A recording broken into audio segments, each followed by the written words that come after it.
अब देखिए, कांग्रेस नेता कुमारी शैलजा ने प्रेस कॉन्फ्रेंस की है। बड़ी जानकारी आपको दे दें, कांग्रेस जल्द जारी करेगी हरियाणा के प्रत्याशियों की लिस्ट। चुनाव के लिए कांग्रेस कार्यकर्ता और पदाधिकारी पूरी तरह से तैयार हैं। कुमारी शैलजा ने केंद्र सरकार पर भी निशाना साधा। मोदी सरकार ने सिर्फ 1% लोगों का ध्यान रखा है।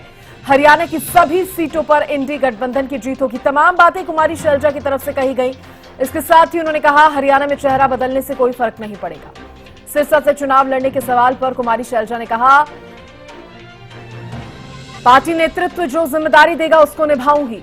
इसके साथ ही कुमारी शैलजा ने कहा, जिस भी सीट से पार्टी चाहेगी वहीं से मैं चुनाव लड़ूंगी। कार्यकर्ताओं के साथ कुमारी शैलजा ने बैठक भी की। लोकसभा चुनाव को लेकर कार्यकर्ताओं से उन्होंने इस दौरान फीडबैक भी लिया। कांग्रेस पूरी तरह से तैयार है। हमारी टिकटों का फैसला अब शीघ्र हो जाना चाहिए।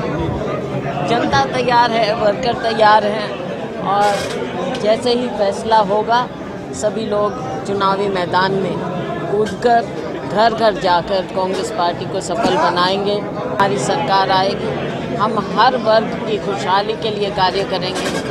हम 10 की 10 सीटों पर चुनाव जीतेंगे। ये जो लास्ट मिनट बौखलाहट, पैनिक होता है, जो उसका नतीजा है, इन्होंने अलग होना था, ये मालूम था। और ये भी मालूम है आम जनता को कि ये केवल दिखावा है, किसी मुद्दे पर अलग नहीं हुए हैं। मुझे जो मेरी पार्टी हाईकमान आदेश करेगी मैंने वही मानना है।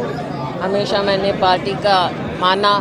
यहाँ से मुझे सिरसा के लोगों का अपार प्रेम मिला। उतार चढ़ाव राजनीति में हर जगह होते हैं, लेकिन लोगों का प्यार होता है।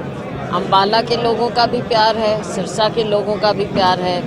मेरी हाईकमान अगर मुझे कहेगी चुनाव लड़ना है तो लड़ूंगी, कहेंगे नहीं लड़ना तो मैं नहीं लड़ूंगी, कहेंगे फलानी जगह से लड़ना है तो मैं वहीं से लड़ूंगी। देखिए, इसी खबर पर ज्यादा जानकारी देने के लिए, ज्यादा बातचीत के लिए हरियाणा न्यूज के पॉलिटिकल एडिटर अमित तिवारी मेरे साथ जुड़ गए हैं। अमित, कुमारी शैलजा को सभी ने सुना, उन्होंने क्या कुछ कहा, और जब चुनाव लड़ने की बात आई तो एक बार फिर से वो वही बात कहती नजर आई कि पार्टी नेतृत्व जो जिम्मेदारी देगा मैं उसे निभाऊंगी। पार्टी एक साथ है, एकजुट है।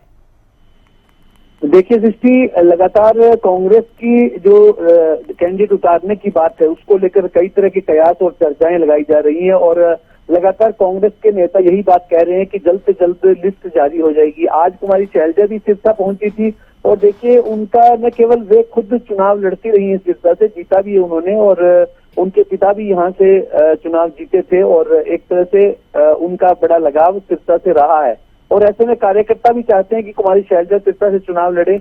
आज वे अगर देखा जाए तो सीधे रूप में फीडबैक लेने के लिए ही सिरसा आई थी। हालांकि उनके नाम की चर्चा अम्बाला से भी चल रही है। उन्होंने कई तरह के आरोप भी भाजपा सरकार पर लगाए, साथ साथ गठबंधन को लेकर, गठबंधन तोड़ने को लेकर भी कटाक्ष किया। लेकिन साथ साथ एक बात फिर उन्होंने यह बात दोहरा दी कि अगर पार्टी कहेगी तो वे जहां भी उनको दायित्व सौंपा जाएगा, जहां भी उन्हें ड्यूटी लगाई जाएगी, उसको निभाने के लिए वे चुनाव मैदान में उतरेगी। तो अभी सिरसा और अम्बाला दोनों से ही शैलजा कुमारी के चुनाव लड़ने की चर्चाएं हैं।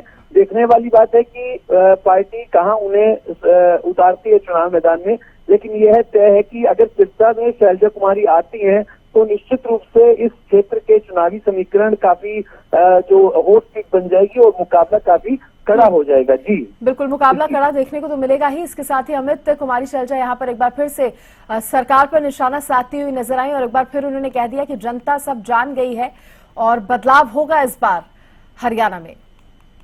जी निश्चित रूप से कई मुद्दों पर उन्होंने सीधे रूप में पत्रकारों से बातचीत भी की है और उन्होंने सीधे स्पष्ट रूप में कहा कि जो चेहरा बदला गया उससे कोई खासा फर्क नहीं पड़ेगा हरियाणा में। और खासतौर पर हरियाणा में जो INDA गठबंधन की 10 सीटों पर जीत का उन्होंने दावा किया और इसके अलावा अगर बात की जाए तो गठबंधन टूटने को लेकर भी उन्होंने कहा कि सरकार की कमजोरी सामने आई है, गठबंधन तोड़ना भी दिखावा है। ये यानी कि पर्दे के पीछे जो आरोप लग रहे हैं कि एक दूसरे से मिले हुए हैं, इस तरह के आरोप शैलजा कुमारी ने भी लगाए। और उन्होंने एक बात जरूर कही कि सिरसा और अम्बाला की जनता उन्हें हमेशा प्यार दिया है, क्योंकि दोनों ही जगह से देखिए उन्होंने चुनावी राजनीति में वे उतरी हैं और वहां से जीती भी है और हारी भी है।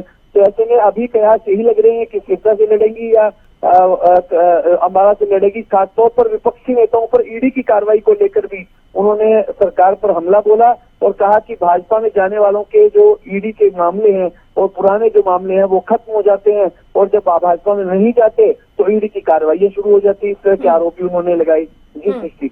चलिए, बहुत शुक्रिया अमित जुड़ने के लिए और तमाम जानकारी देने के लिए।